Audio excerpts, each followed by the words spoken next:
Hey, this is Dr. Brooke Goldner from Goodbye Lupus. I just got off the line doing another interview with Channel 13 ABC, this time talking about anxiety and maintaining your mental health. How do you work from home? How do you deal with kids at home? We talked about a whole lot, and they're going to be releasing it in segments at 5 and 6 o'clock today. You'll be able to watch online, and we'll also post the videos after they aired. I hope they help.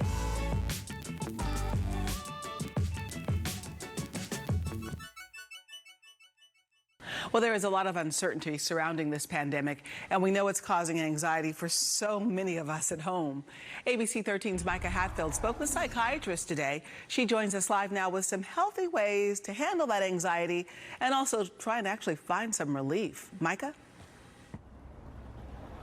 Hey, Gina, your anxiety may not be coming from the coronavirus itself. It may be because you feel trapped inside of your home. You may have lost your job and not know how you're going to pay your bills, lost a lot of money in the stock market, or just not know when this is all going to be over. Whatever the case may be, you're not alone. We're all supposed to be social distancing and staying home, which can easily become monotonous. Watching the same old television show, Netflix, or playing the game, that gets boring. And sometimes leave you in a funk. So you got to get up, get dressed, brush your hair, don't slump into not taking care of yourself. Actually get up, get yourself ready for the day. Don't be in your pajamas all day, and create a schedule that you will stick to. And that schedule will work great if your spouse or kids are home. Psychiatrists suggest you'll feel productive and focused, more like your normal self in a routine, ultimately taking your mind off what's going on and calming your anxiety.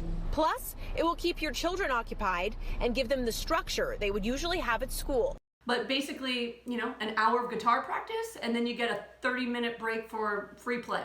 And then, all right, an hour of reading, and then a 30-minute break for free play. And then also unload the dishwasher or fold your laundry or other things. Both experts told me it's best to live in the present moment, meaning you focus on what you can do and what you do have, not what you don't have and what you're not able to do right now. Coming up at 10, I'll tell you what one of the experts told us you can do if you feel your mind start spinning into a place of anxiety.